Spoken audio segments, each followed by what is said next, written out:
அட, இந்த ஆட்டுக்குட்டிய பாக்குறப்பவே என் நாக்குல எச்சில் ஊறுது. எவ்வளவு கொழு கொழுன்னு இருக்கு. இத சாப்பிட்டோம்னா ரொம்பவே சுவையா இருக்கும் அப்படின்னு சொல்லி மனசுக்குள்ள நினைச்சுக்கிட்டே நேரா அந்த ஆட்டுக்குட்டிய நோக்கி போனுச்சு.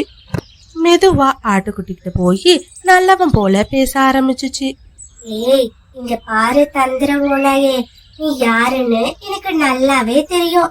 இன்னும் ஒரு அடி என் பக்கத்துல எடுத்து வச்சுன்னா என்கிட்ட ஒளிச்சு வச்சிருக்க கத்தியை எடுத்து உன்னை நான் குத்திருவேன். ஒழுங்கா இந்த இடத்துல இருந்து ஓடி போயிடு அப்படின்னு சொல்லி ஸ்வீட்டி ஓனாய மிரட்ட ஆரம்பிச்சுச்சு. கத்தின்னு சொன்னதும் பயந்து போன ஓனாய் வேகமா அங்க இருந்து தலை தெறிக்க ஓடி போனுச்சு.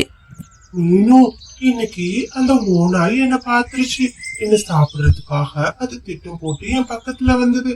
நீ சொன்ன மாதிரியே கத்தி இருக்குன்னு சொல்லி அதை மிரட்டினா அது வேகமா ஓடி போயிருச்சு.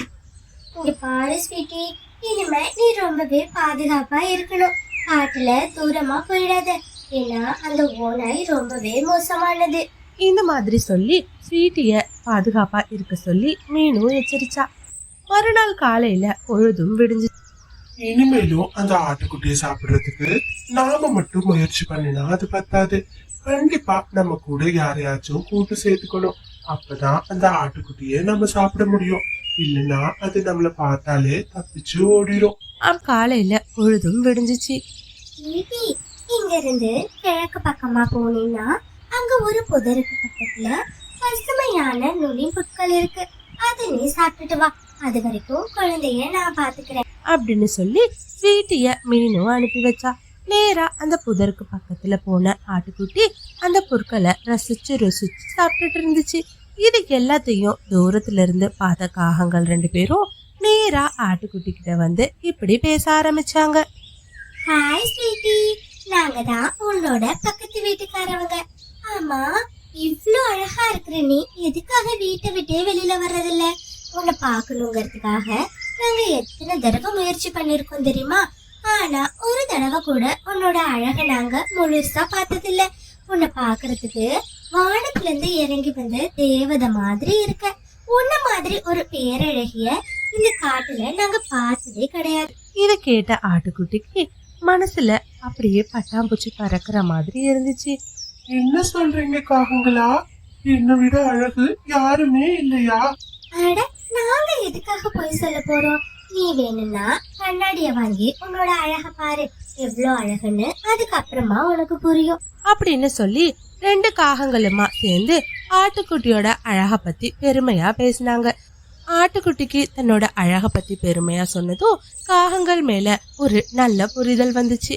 அன்னையில இருந்து ஆட்டுக்குட்டியும் காகங்களும் நண்பர்களா மாறிட்டாங்க. மறுநாள் காலையில திரும்பவும் ஆட்டுக்குட்டி பசுப்புற்களை சாப்பிடுறதுக்காக வந்துச்சு. அதே நேரத்துக்கு சரியா காகங்களும் வந்தாங்க. இந்த மாதிரியே தொடர்ந்து ஆட்டுக்குட்டியும் காகங்களும் பேசி இப்போ ஒருத்தருக்கு நல்ல ஒரு நண்பர்களா மாறிட்டாங்க.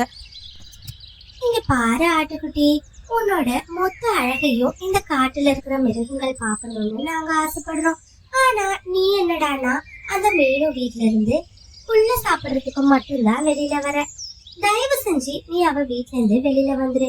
உனக்கு ஒரு சுதந்திரமான ஒரு காட்டை நாங்க காட்டுறோம். அங்க நிறைய பசும் பொருட்கள், இனிப்பான பொருட்களா உனக்கு கிடைக்கும். அந்த பொருட்களை சாப்பிட்டு அந்த காடு முழுக்க சுத்தி தெரியலாம். அந்த காட்டுல உனக்கு ஆபத்தை விளைவிக்கிற எந்த ஒரு மிருகமுமே கிடையாது. இல்ல நண்பர்களே, அந்த மீனு தான் என்னோட அம்மா இறந்ததுக்கு அப்புறமா எனக்கு ரொம்பவே பாதுகாப்பா இருந்தா. அவ வீட்டுல இருக்கிறதுக்கு இடம் கூட தந்தா. அவ ரொம்பவே நல்லவ. அட, சும்மா இது ஸ்வீட்டி, அந்த மீனு எப்படின்னு எங்களுக்கு தான் தெரியும். நீ அவளோட குழந்தைய பாத்துக்கிறதுனாலதான் அவ உனக்கு வீட்டுல இடம் கொடுத்திருக்கா. நீ என்னடானா அந்த மீனு வீட்டுல இருந்து அவ குழந்தைய பார்த்துட்டு அவளுக்கு ஒரு அடிமை மாதிரியான வாழ்க்கைய வாழ்ந்துட்டு இருக்க. உன்னை ஒரு வேலைக்காரி மாதிரி தான் அவ அந்த வீட்டுல வச்சிருக்கா.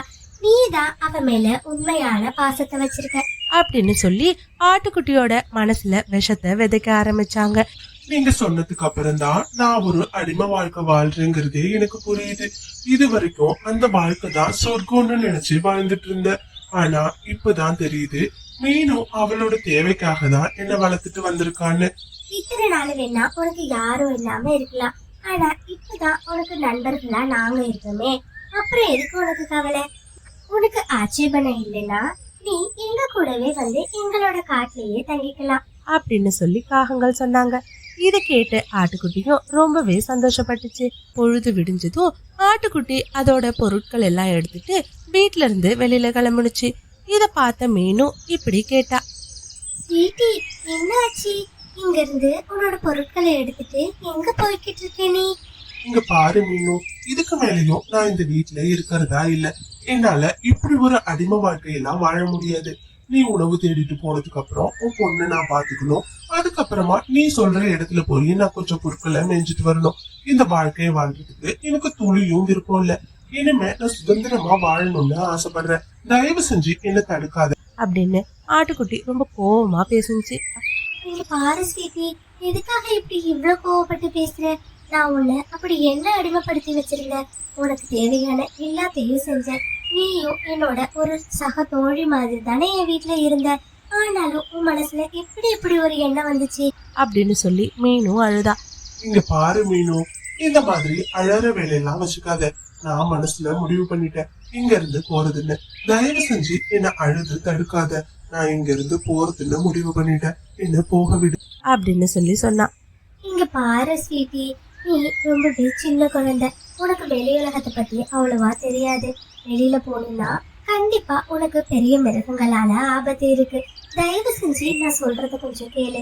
இங்க பாரு மீனு, எனக்கு எந்த ஆபத்து வந்தாலும் இனிமே அதை நான் சமாளிச்சுக்கிறேன்.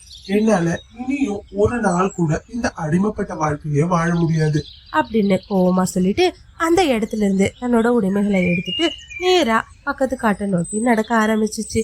மீனுக்குருவி ஆட்டுக்குட்டி பேசினதை நினைச்சு அது போனதுக்கு அப்புறமும் தேமி அழுதுட்டு இருந்தா. நேரா காகங்கள் சொன்ன இடத்துக்கு ஆட்டுக்குட்டி போனுச்சு. அங்க தயாரா காகங்கள் காத்துட்டு இருந்தாங்க. ஆட்டுக்குட்டிய பார்த்ததும் காகங்கள் ரொம்பவே சந்தோஷப்பட்டாங்க. நீ எப்படியும் வந்துருவன்னு எங்களுக்கு தெரியும்.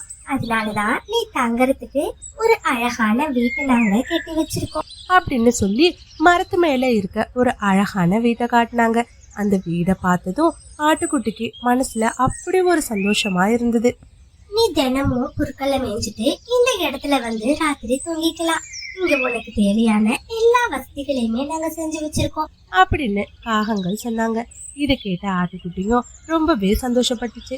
சரி, நீ இப்ப போயிட்டு உன்னோட உடைமைகளை வச்சுட்டு கொஞ்ச நேரம் உன் வீட்டுல ஓய்வு எடுத்துக்கோ அப்படின்னு சொல்லிட்டு காகங்கள் அங்கிருந்து போனாங்க. ஆட்டுக்குட்டி போய் அந்த வீட்டுல படுத்து ஓய்வு எடுத்துட்டு இருந்தது. மூணாயண்ணா, நீங்க சொன்ன மாதிரியே அந்த ஆட்டுக்குட்டி கிட்ட நயவஞ்சகமா பேசி இந்த இடத்துக்கு கூட்டிட்டு வந்துட்டோம்.